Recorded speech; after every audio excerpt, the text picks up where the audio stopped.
Hi everyone and welcome back to my kitchen. Today we're talking about pizza.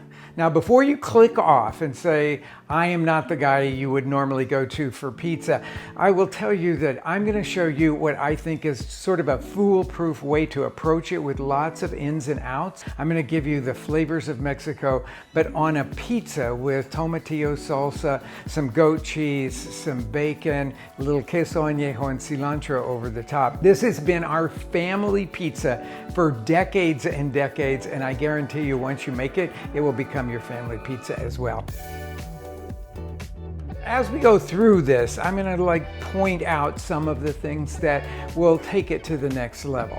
So the first thing that we have to talk about is the ingredients for the dough.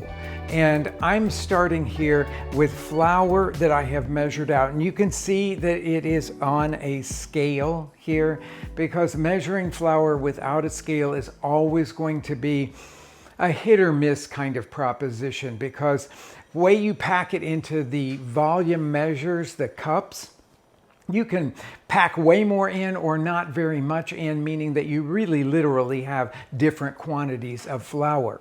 So this is about 4 1/3 cups of flour. If you sort of stir the flour up, put your dry measure into it, sweep it off the top, leveling it, and that will give you about 4 1/3 cups of that.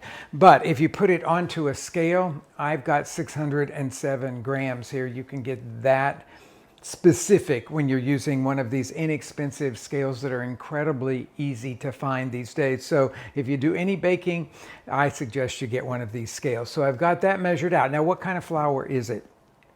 Usually the best pizzas will be made with something that's like all-purpose flour, but one that has a higher protein concentration in it, more gluten in it. And so if you choose the King Arthur brand, then you're going to be at almost that 12% protein. You can look right on the bag and see where that is. But any all-purpose flour will kind of work for this, but the higher the gluten content for your all-purpose, the better the puff will be and the more chew you will get in your pizza, which is something that I'm going for. Now you'll notice that this is King Arthur, but it says double O on it.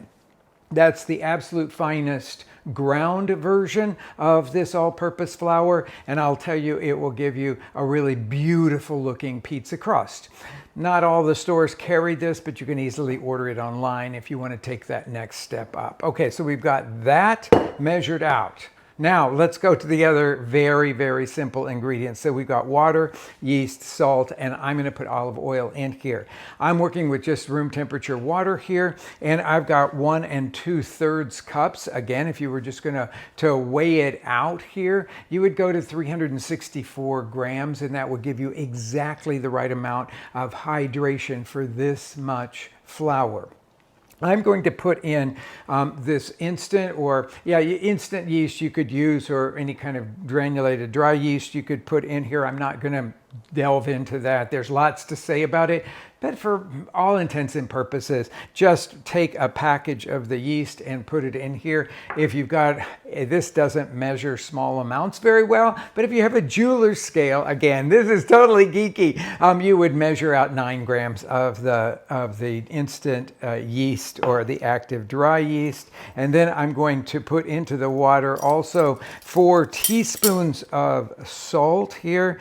Now that's 4 teaspoons. I'm using the diamond crystal salt here, which has a slightly different volume than other salts do, but I find this works really well with 4 teaspoons of that. And then I am going to whisk that until I see that it's dissolved. That's what I'm looking for, is just to dissolve those two things in this yeast.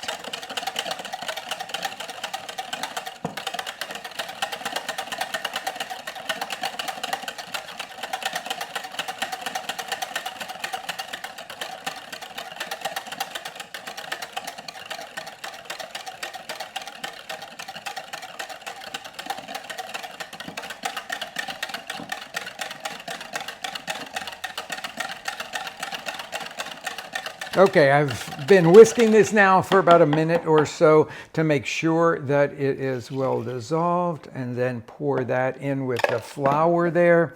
Nothing, no residue at all at the bottom. I've got a 1/4 cup of olive oil that I'm going to put in, which I think makes a more crackly crisp crust, and I like that a lot. And then just with a large spoon, I'm going to stir all of this stuff together. And once I have stirred it together, it'll look sort of like a shaggy mass. That's what that first stage will be. And just look down in here now, and you can see what this looks like. It doesn't look completely like it's come together yet. There's a little bit of dry stuff still on the bottom of the bowl there. But this is the moment that I just walk away from it. Let it sit for 4 or 5 minutes, and you'll start to get more rehydration of that dry flour, and it'll start to come together a little bit more. I'll meet you back here in, say, 4 or 5 minutes. Let's look at this dough now. I'm just going to put it out here on the countertop. You can see why I call it shaggy looking there. It hasn't really come together. Now, you have 2 options at this point. You can knead it with a machine or by hand. I'll show you, if you're going to be doing it by hand, what the kneading process is like. I like to kind of roll it back and forth like that, turning it at 90 degrees each time, a 1/4 of a turn. And then once I start to feel that it's gotten sort of sticky, meaning that all of the dough has, all of the flour has been rehydrated, I'll sprinkle a little bit of flour over the top of it. Underneath it and over the top of it, on both. And then I'll start what I consider to be the real kneading of this. And this would go on for like 10 minutes or so.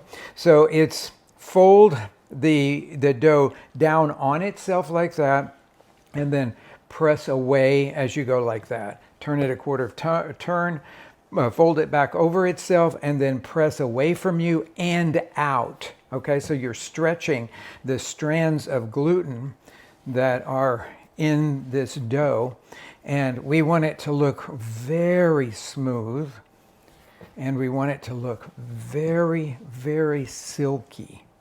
Okay, it doesn't look like that now. That would take about 10 minutes, or for those of you that have a stand mixer with a dough hook on it, you can just put this in here. I've got the dough hook already attached, and then I'm going to just turn it on about a medium to medium low speed, and we'll let the dough hook do this. Again, we're going to go probably 8 to 10 minutes on this until it looks very smooth and very elastic. Okay, I don't know if you can see exactly how different it looks, but it looks like one smooth, homogeneous hunk of dough right now. And you can also see that it's completely coming away from the sides of the bowl.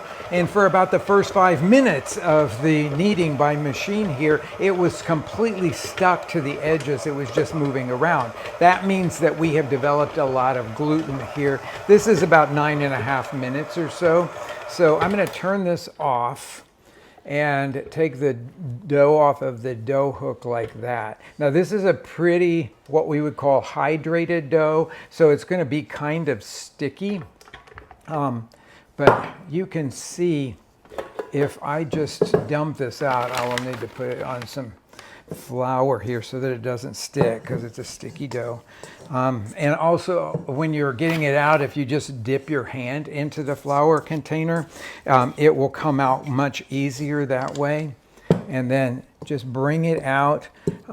You're not going to do this, you're going to leave it in the bowl. But if you have been kneading it by hand, and that's what I wanted to show you here, if you have been kneading it by hand, you want to knead it until it looks like this. Just see how much smoother it looks, and it's super elastic. It holds together really, really beautifully. Okay, now to the rise. I always start this the day before I want to use it.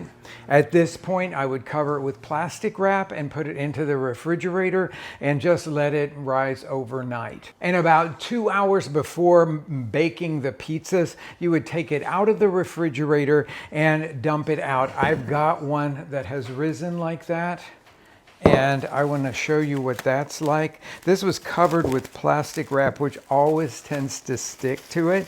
So I kind of gather it up like that, and then we'll put that over here to the side. Again, with a floured hand, I'm going to take this out. I'm also at that same time deflating it. You can see how it has trapped all of the bubbles from the yeast in there. So I'm just very gently pulling it out and giving it a little bit of flour on the top. This is such a beautiful dough to work with. Okay, so the next step that we have to take is to divide it into dough balls.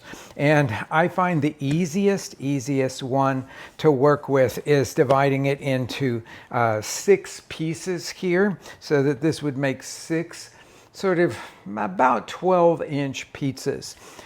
This is one of the most useful pieces of equipment you can have in the kitchen, because you can scrape things out of the bowl with it, or you could use it just to cut things up here. I'm going to cut this in half and then cut each half into about thirds. This is another place here where you could easily use your scale. Let's see what that looks like. Okay, this is going to be much smaller than this one, so I'm going to take a little piece off of that first one there. So let's roll them into balls next. It's a very easy thing to do. Lots of people online you'll see do this kind of thing where they're tucking it under. But this is actually a trick that I learned in Mexico for making conchas, the little streusel-topped rolls that they have there. And that is to cup your hand over the top of it and give gentle pressure to it as you roll it around. Now, if you put too much flour, it'll just slide. But if you have just a little bit of flour on there that gets absorbed, you'll see that it creates a beautiful sphere like that.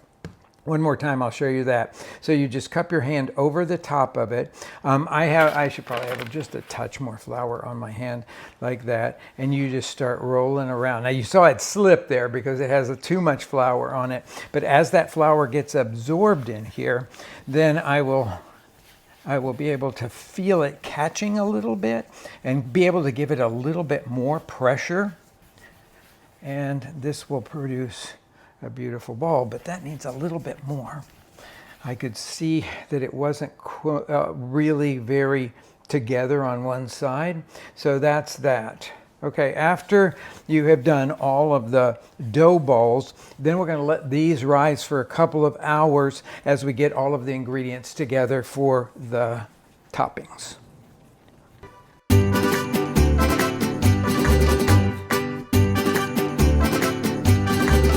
Okay, just a second before we go on to the toppings here, I forgot to tell you a couple things. One is that we're going to let these rise again. So I'm putting them on some parchment paper here, or you could just lightly flour your baking sheet and put them on that. Lightly flour them on the top too, because I would cover these with plastic wrap and then set them aside at a regular room temperature for them to warm up to room temperature and then have the opportunity to rise a second time. So I'm going to set these guys over here, but I wanted to talk about why I start the dough the night before, because that's really a big deal that you've done that. So for me, starting it the night before develops so much more flavor. There are people that will start their dough 3 or 4 days in advance so that it actually takes on a kind of sour quality, that sourness of sourdough bread. And so a lot of people like that. I'm doing this without sourdough starter, but at least I have let it to mature, I will say, overnight in the refrigerator. And that's just the simplest way that you could do it. Now, on the days that I don't get it started the night before, what I do is just start it in the morning and just let it sit at room temperature for 5 or 6 hours until I get ready to make the pizzas. Okay, so now it's on to the toppings. As promised, this is a roasted tomatillo salsa pizza. I have the roasted tomatillo salsa already made here. I've done a number of videos showing you how to do that, so you can search YouTube for that. We've got some crumbled goat cheese here. This is the Mexican queso añejo, and over in this towel is the cilantro. Now, since it's the height of the summer, I went to the farmer's market and I got some patty pan squash, which I roasted here, and I grow a lot of squash, so I harvested some of the male blossoms off of that we could use on the final decoration of this pizza. But bacon is one of the essential parts of it to me. Now, it's delicious without it, and I have done that when I've been feeding a bunch of vegetarians, but I will say that I really love it with bacon on it. So I'll show you how I'm going to get to that bacon part of it. I've got bacon. This is the bacon that we get hickory smoked from the guy who does all of our pork, Greg Gunthorpe, and all the pork for our restaurant. And I'm going to chop it into thin strips here, about, well, less than 1/4 of an inch. And I'm showing you this because this is the way I like to cut up bacon and cook it if I'm going to use it more as a flavoring or a crunchy topping on something. So I'm cutting crosswise here, and then I'm going to put it into a pan that I have already heated. And I've got it over medium high. Now, a lot of you probably have your own special ways of cooking bacon, and I would suggest that you follow those. But this will just show you another alternative here. So all of this bacon is going to go into this preheated pan. You can hear it start to sizzle immediately here. And spread it out so that it's in an even layer. And then I'm going to, with a spatula here, just start to move it around. Now, this is the way that I cook bacon, over medium-high heat, not low heat, as most recipes will tell you, when I want beautiful, crunchy little pieces. This will take several minutes to cook, but you can't walk away from it because we're working over a much higher heat, which will give us beautiful browned quality and really delicious flavor, but you have to kind of keep it moving. After about a minute, it will have rendered a lot of fat, and then I really start stirring it as it finishes cooking and crisps and browns. Okay, this is done to the stage I want it to be. You can see that it has really changed colors a lot. It looks beautifully browned. And I'm collecting it all up here, and with a slotted spoon, I'm going to drain it on paper towels.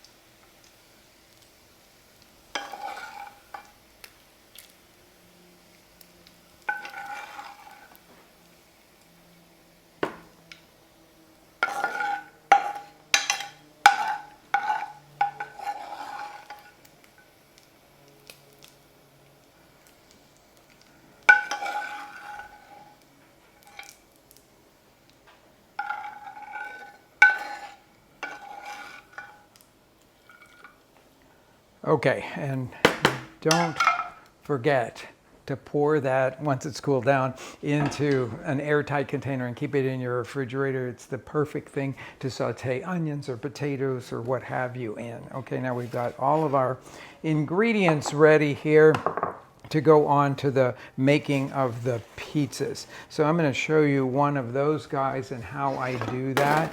A pizza peel is really very useful for this, or you could use a cookie sheet with no sides on it. That you can use that.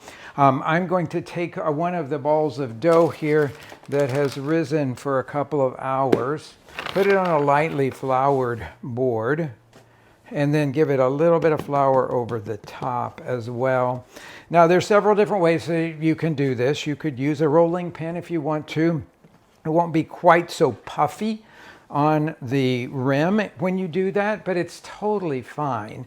You could do that, or you could press it out with your fingertips, as I did on that one, like just use your fingertips to make it into a round. And then I do it over the back of my wrists a lot of times, letting it hang down, and then just constantly be turning it between the hands like that and allowing the weight of the dough itself to kind of stretch out. And then when you get it to be about that 12-inch size, let's see what this looks like. It's almost to a 12-inch. That's 8 inches, so it's almost to the 12-inch size.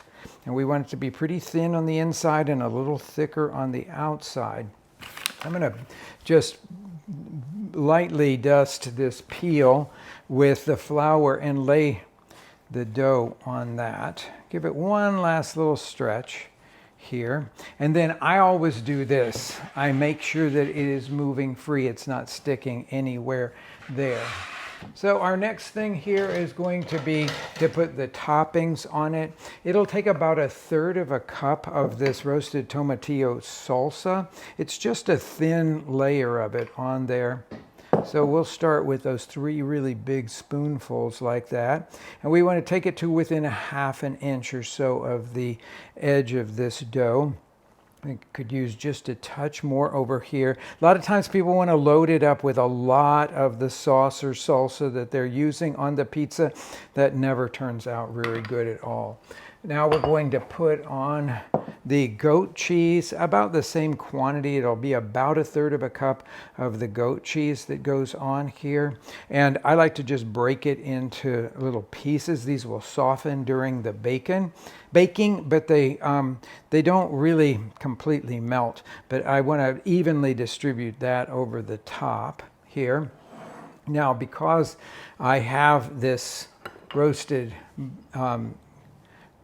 patty pan squash here, I'm going to use that, but you don't have to. Or you could chop up some poblano peppers that have been roasted. Those are really delicious on this kind of pizza. I just kind of go from one thing to another, and then sprinkle the bacon over the top of that.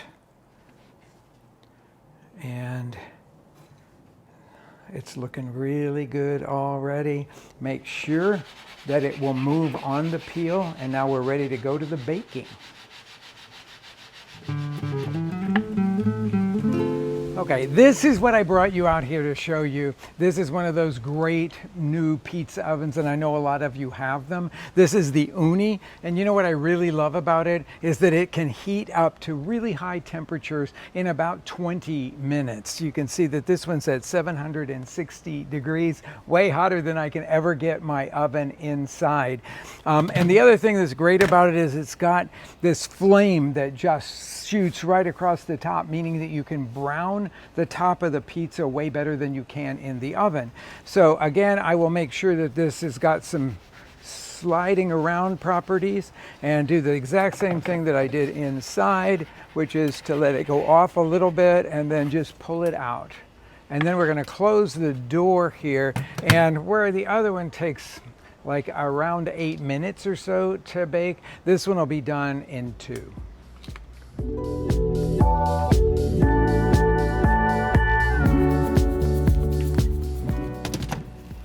Been about a minute or so, and now I'm going to just go in here and I'm going to turn it around. It's a little bit, when you watch the pizza guys do this, it always looks like there's absolutely nothing to it, but I like to just kind of turn it around so that it can evenly cook, move it back into the oven, and then we'll let it go for another minute or so. It's looking mighty good right now. Just look at how beautifully browned that is. I like those little dark splotches on the edge of the pizza. I think that's really, really delicious. And now we're going to go with the final toppings here. The queso añejo, the squash blossom,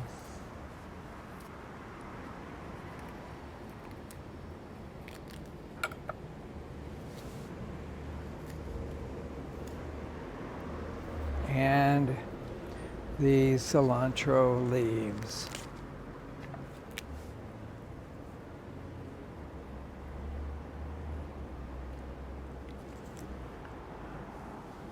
Now what I have to do now, because It just seems so delicious looking here. Is to use my little pizza cutter to cut out a little slice. Yeah, it's going to be kind of hot, but I just can't resist coming up. Oh, look at that beautifully browned crust underneath.